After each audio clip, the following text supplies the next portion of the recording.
What's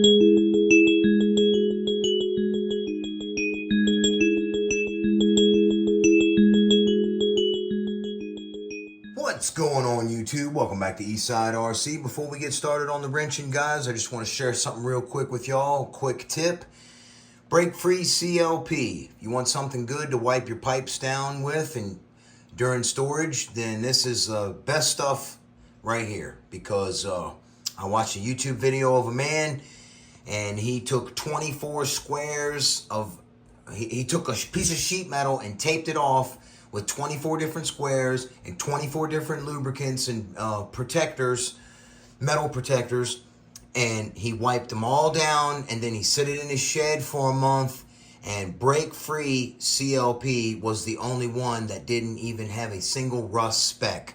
So this stuff is an excellent preservative. I swear by it for your raw pipes. All right, so let's get at it. What we're going to be installing today first is the gusset that goes from here, the support, and like right here, you know, we're going to go ahead and put the alloy support here and tie in the top and put the top plate on here. So, but first, the deal is right here, the piece that I got is designed for the alloy piece here, which has a cutout right here so you can fit the piece in. So if you try to use that little billet spacer, this bolt here will not go in. It won't align up because this is kitty-wampus. All right, so what I'm talking about is this right here, okay? So you could mount this and just not use this if you wanted, but I'm anal, so I want to use it. All right, we're gonna get it set up. So first thing we're gonna do is just set this up on here like so.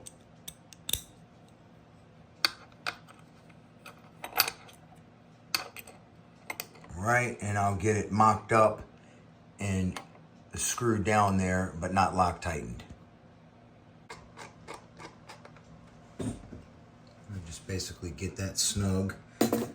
So once we got this snug, now we got an idea of where the hole needs to go. So we're just going to take a drill bit and go right in there and mark it. Once you determine your depth so that you don't drive through into the bearing, put your little piece of electrical tape on there to stop yourself.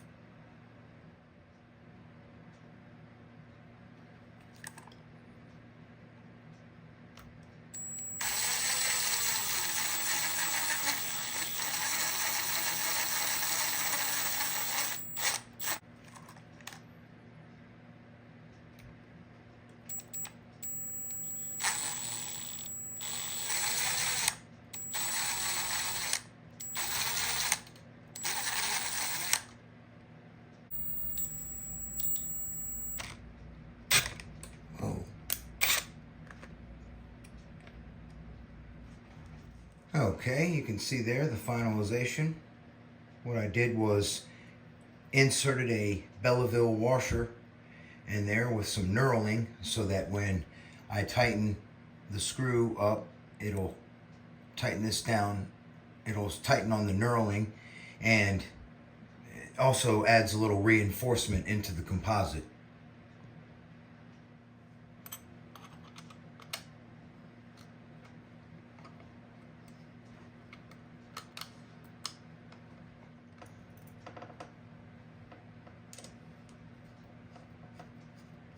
Now we can go ahead and tighten this down.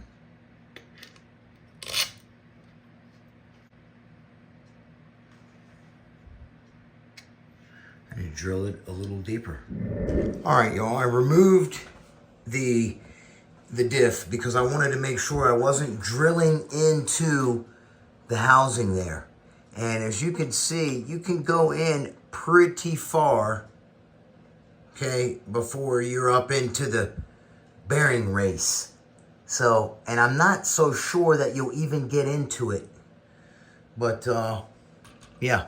So you can take the 1/8 inch drill bit all the way down to about 1/4 of an inch there left of shank, and you'll be fine. Now we can get her nice and tight.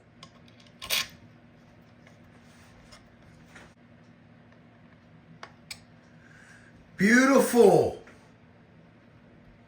All right, opt out for my screws on this one. We got get a little Loctite up on here. That was a bit much.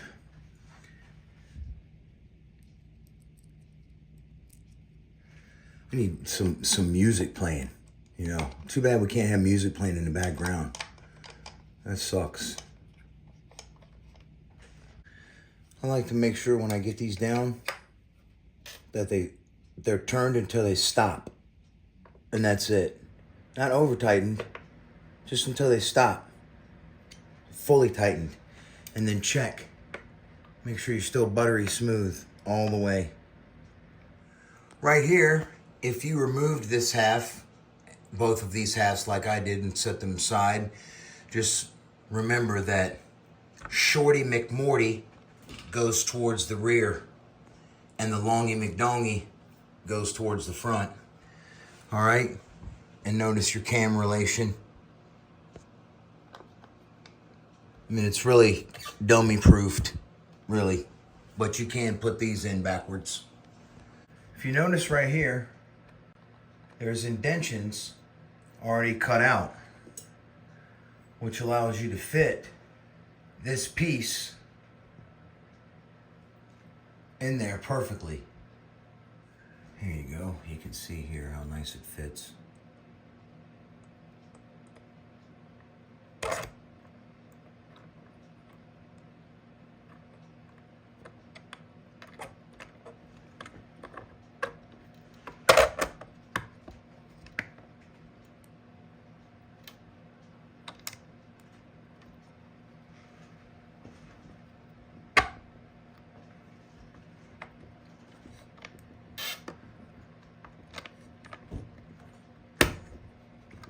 There we go.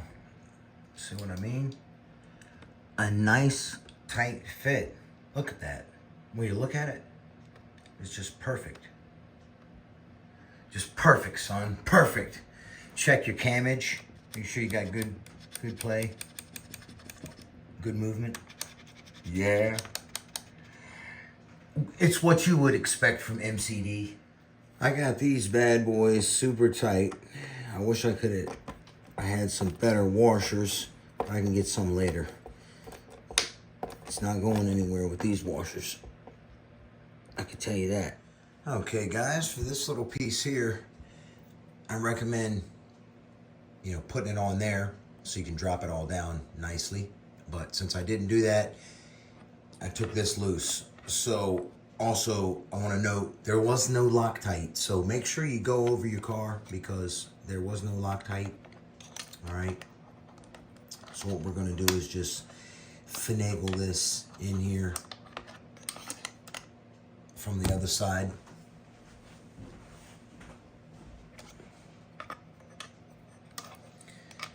Get this up in here like this. Okay.